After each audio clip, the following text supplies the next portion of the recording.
welcome to my channel KR Vision Classes. Please like share and subscribe my channel. सबसे पहले अगर आप नए हैं तो चैनल को लाइक शेयर एंड सब्सक्राइब कीजिए और बेल आइकन को प्रेस कीजिए ताकि आपको समय समय पर नोटिफिकेशन मिले। तो लास्ट वीडियो में हमने पढ़ा था प्रिज्म और डिस्पर्जन के बारे में, तो उसी की एक प्रैक्टिकल एप्लीकेशन मैं आपके सामने लाई हूँ जिसे हम बोलते हैं रेनबो फॉर्मेशन। सबको पता है कि रेनबो कितना ब्यूटीफुल बनता है, रेनबो को देखकर हमें बहुत अच्छा लगता है, कलर्स को देखकर हमें पॉजिटिव वाइब्स आती है। सो चलिए अब हम देखते हैं कि हमारे एनवायरनमेंट में ये रेनबो बनता कैसे है। So let us start our topic that is called rainbow. So rainbow क्या होता है, सबको पता है बैंड ऑफ 7 कलर्स होता है। बारिश के बाद जब धूप निकलती है तब रेनबो बनता है। So what is rainbow? It is an arc of the 7 colours. हमारे पास 7 कलर्स की आर्क फॉर्मेशन। सबने रेनबो को इस तरीके से देखा होगा, ठीक है, लेकिन रेनबो पूरा सर्कल में होता है बेटा। सबसे पहली इंपॉर्टेंट बात, हमें हाफ सेमी सर्कल या हाफ सर्कल में दिखाई देता है, तो रेनबो पूरा सर्कुलर आर्क होती है। उसके बाद देखिए कि 7 कलर्स का एक बैंड होता है जो एनवायरनमेंट में या स्काई में विजिबल होता है। किस प्रोसेस के थ्रू? जब सन की लाइट डिस्पर्स या 7 कलर्स में ब्रेक हो जाती है तो तब हमारा रेनबो फॉर्मेशन होता है। चलिए क्वेश्चन बनता है कि how is the rainbow formed in the atmosphere. Rainbow atmosphere में कैसे फॉर्म होता है, क्या क्या कंडीशंस होती है रेनबो को फॉर्म होने के लिए। तो पहले हम क्वेश्चंस के थ्रू करते हैं इस एक्सप्लेनेशन को, क्योंकि पेपर के अंदर सबसे ज्यादा क्वेश्चंस आंसर्स आते हैं, ठीक है, तो इसलिए हमें पहले क्वेश्चन और आंसर्स की फॉर्म में ही उन्हें कंसेप्ट को भी करते रहना चाहिए। तो कह रहा है कि after the rain when some tiny droplets remain suspended in the atmosphere then sunlight fall on these droplets. कि जब भी रेन हुई, मान लीजिए ये आपके पास एक रेन ड्रॉप है, ठीक है, और इस रेन ड्रॉप में, चलिए थोड़ा सा बड़ा करके बता देते हैं ताकि और अच्छे से समझ में आए। इसका डायग्राम भी बहुत इंपॉर्टेंट है। So we are having one rain drop suspended in the atmosphere after the rain. जब भी बारिश के बाद थोड़ी नमी सी रहती है तो हमारे एटमॉस्फेयर में कुछ वाटर ड्रॉपलेट सस्पेंडेड या रिमेन्स रह जाती है एटमॉस्फेयर के अंदर। तो यहाँ पर देखिए सबसे पहले अब रेन ड्रॉप एक प्रिज्म की तरह बिहेव करती है डेंसर मीडियम है रेयर से, यानी कि मान लीजिए सन यहाँ पर है, ठीक है, तो सन से जो सनलाइट यहाँ पर फॉल होगी इस पर, तो देखो रेयर से डेंसर में जाएगी तो टुवर्ड्स द नॉर्मल बैंड होगी।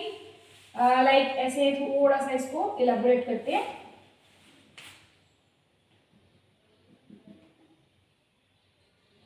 तो जब भी हम देखते हैं कि वो ऐसे डिस्पर्स, तो जहां पर जैसे ही वो रेयर से डेंसर में जाएगी एक प्रोसेस होगा जिसे हम क्या बोलते हैं, रिफ्रैक्शन होगा। फिर रिफ्रैक्शन के बाद जैसे ही वो बैंड हुई टुवर्ड्स द नॉर्मल, वो 7 कलर्स में यहीं पर ही स्प्लिट हो जाती है। तो 7 कलर की स्प्लिटिंग को हम क्या बोलते हैं, डिस्पर्जन। चलिए इसको देखते हैं एक बार। इस तरीके से 7 कलर्स में ब्रेक होगी। अब यहाँ पर एक बहुत ही इंटरेस्टिंग फिनोमिना होता है रेन ड्रॉप में, अदरवाइज इसे बाहर जाना चाहिए, लेकिन ये कुछ ऐसे पर्टिकुलर एंगल ऑफ इंसिडेंस पे क्या करती है, स्ट्राइक करती है, जिसकी वजह से इसमें इंटरनली रिफ्लेक्शन होता है जिसे हम टोटल इंटरनल रिफ्लेक्शन कहते हैं। क्या कहते हैं हम उसे? Total internal reflection. Rain drop के अंदर एक बहुत इंटरेस्टिंग नया फिनोमिना है क्लास 10th के बच्चों के लिए कि एक टोटल इंटरनल रिफ्लेक्शन क्या होता है। पहले देखिए कि जब वो लाइट रेज एक ही मीडियम से उसी में बैंड हो जाती है किसी पर्टिकुलर एंगल से, और जब लाइट रेज डेंसर से रेयर में बाहर निकलती है तब ये टोटल इंटरनल रिफ्लेक्शन फिनोमिना होता है आपके पास। तो इस तरीके से ये इंटरनली रिफ्लेक्ट होती है और फिर दोबारा से क्या होती है, फिर दोबारा से ये क्या होती है बेटा, बाहर निकल जाती है, यानी कि दोबारा से डिस्पर्जन शो करती है। इस तरीके से आप देख सकते हो कि it will shows the dispersion. तो आपको नीचे वॉयलेट कलर दिखाई देता है और ऊपर रेड कलर। तो ये आपकी रेनबो फॉर्मेशन होती है। रेनबो फॉर्मेशन के अंदर 3 प्रोसेस होते हैं। एक होता है आपका डिस्पर्जन, एक होता है बेटा रिफ्रैक्शन, और एक होता है total internal reflection. Total internal reflection जब भी होगा तो उसकी 2 इंपॉर्टेंट कंडीशन होती है। उसके अंदर लाइट रेज डेंसर से रेयर में जाती है, ठीक है, और जो आपका एंगल ऑफ इंसिडेंस है उसकी वैल्यू एक पर्टिकुलर एंगल जिसे हम क्रिटिकल एंगल कहते हैं उससे कम होती है। तो टोटल इंटरनल रिफ्लेक्शन, डिस्पर्जन और रिफ्रैक्शन जैसे प्रोसेस आपके रेनबो फॉर्मेशन में होते हैं। बच्चे ये पूछते हैं कि मैम टोटल इंटरनल रिफ्लेक्शन क्या है, तो मैंने आपको बताया टोटल इंटरनल रिफ्लेक्शन एनवायरनमेंट में लाइट के थ्रू होने वाला एक फिनोमिना है जो डेंसर से रेयर में होता है। पहली चीज उसकी कंडीशन कि जब भी लाइट रेज डेंसर से रेयर में मूव करती है तो वो फिनोमिना होता है। दूसरी इंपॉर्टेंट चीज, the incident angle should be less than the critical angle. Critical angle से उसकी वैल्यू कम होनी चाहिए, तो लाइट रेज बाहर निकलने की बजाय उस रेन ड्रॉप में अंदर ही बैंड हो जाती है। तो टोटल इंटरनल रिफ्लेक्शन के बहुत सारे प्रोसेसेस मतलब लाइक प्रैक्टिकल एप्लीकेशंस हम देखते हैं, ठीक है। तो प्रैक्टिकल एप्लीकेशंस में जैसे मैं आपको एक नॉर्मल बताऊं कि मिराज फॉर्मेशंस होता है, जब बहुत ज़्यादा गर्मी होती है तो सड़कों पे हमें या रेगिस्तान में हमें दिखता है कि दूर से पानी है, बट एक्चुअली में वो पानी नहीं होता है। तो वहाँ पर एटमॉस्फेयर के अंदर टोटल इंटरनल रिफ्लेक्शंस होता है, जिसकी वजह से हमें वो पानी का एक मिराज या एक लाइक इल्यूजन सा दिखाई देता है। तो आई होप आपको इतना समझ में आया होगा। अक्सर बच्चे मुझसे ये क्वेश्चंस पूछते हैं क्लास में कि मैम टोटल इंटरनल रिफ्लेक्शन कैसे होता है या रेनबो का फॉर्मेशन कैसे होता है। तो रेनबो फॉर्मेशन में जब भी सनलाइट फॉल होती है उन रेन ड्रॉप्स के ऊपर आफ्टर द रेन, ठीक है, जब सनशाइन करता है तो वहां पर सबसे पहले रेयर से डेंसर में लाइट रेज बैंड होती है towards the normal.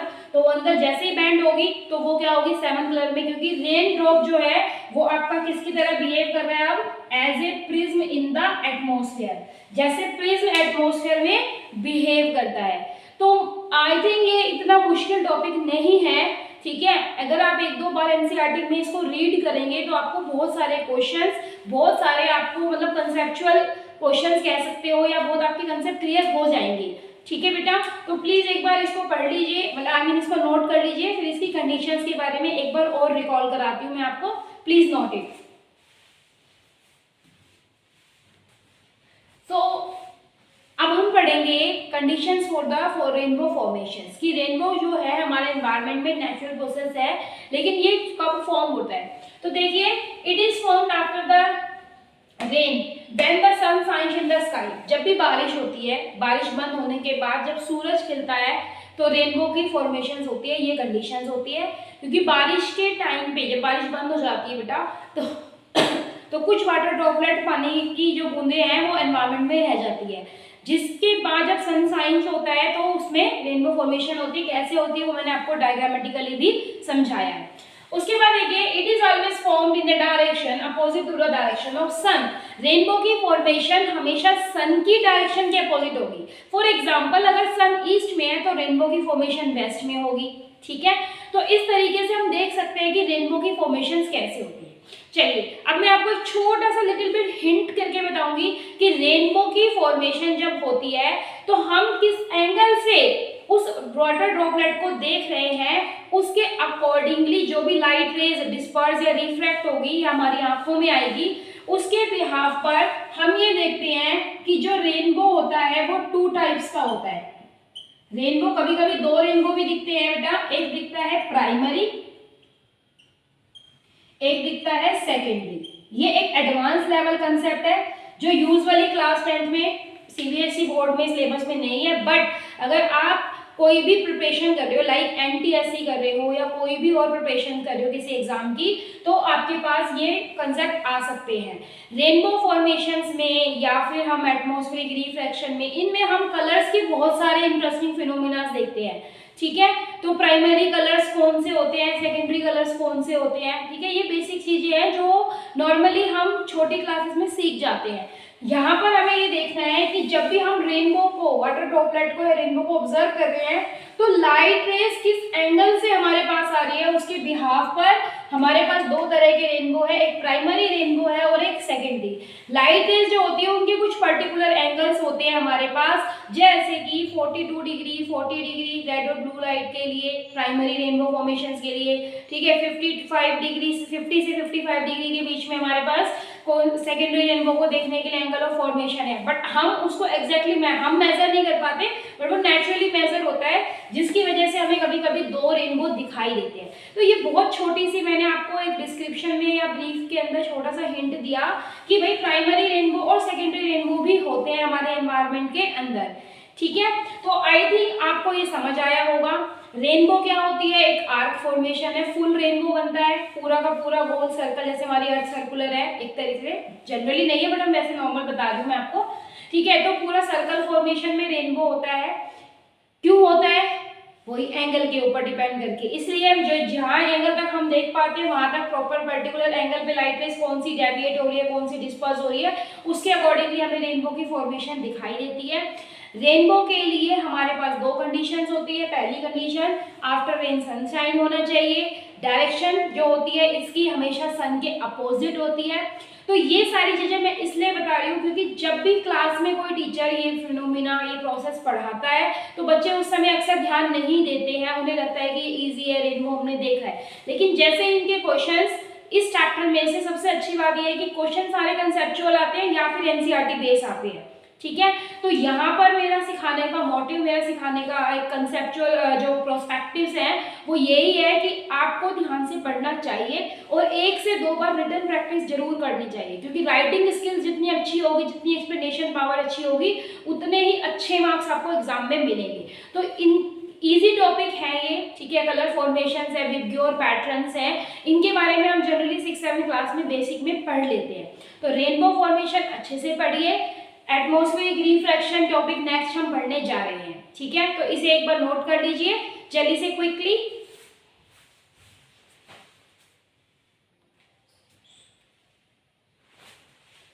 So now we will discuss the next topic of the chapter, that is called atmospheric refraction. So atmospheric refractions क्या होता है या इसके कौन कौन से फिनोमिनास हैं मतलब प्रैक्टिकल लाइफ में हमारे इस वर्ल्ड में जो हम देखते हैं अपने एटमॉस्फेयर में।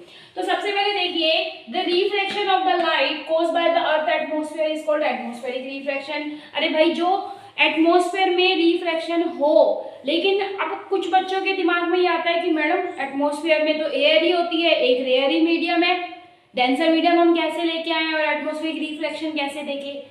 रुको, अभी कराते हैं हम आपको।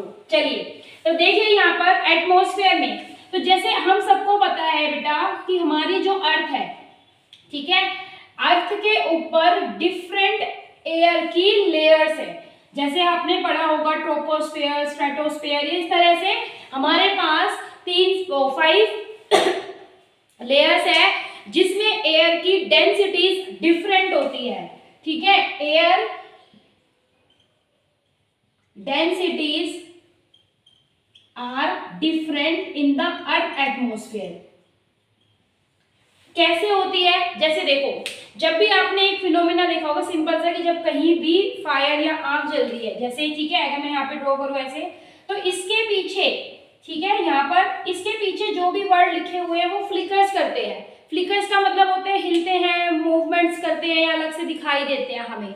तो ऐसा क्यों होता है, जैसे यहाँ पर जो भी आग लग रही है या फायर हो रही है, कुछ भी फायर क्रैकर्स या कुछ भी बंद कर रहे हैं हम, तो इसके जस्ट ऊपर की तरफ जो भी एयर की लेयर है, क्या बताया मैंने कि जब भी कोई भी फायर हो रही है उसके जस्ट ऊपर की तरफ एयर की लेयर होगी, वो थोड़ी सी हॉट होगी। उसमें जब भी हॉट एयर होती है हमारे पास, उसके पार्टिकल्स थोड़े से दूर हो जाते हैं, उनके बीच में थोड़ा स्पेस रहता है, तो वो ऑप्टिकली रेयर मीडियम की तरह बिहेव करते हैं, ठीक है। उनकी डेंसिटीज मास पर यूनिट वॉल्यूम को देखें हम थोड़ा सा कम हो जाता है। लेकिन जो कोल्ड एयर होती है, ठंडी हवा होती है, उसके अंदर डेंसिटीज, ठीक है, नंबर ऑफ पार्टिकल्स की अगर मैं बात करूं कूल या कोल्ड एयर में, वो क्या होती है, वो डिफरेंट हो जाती है।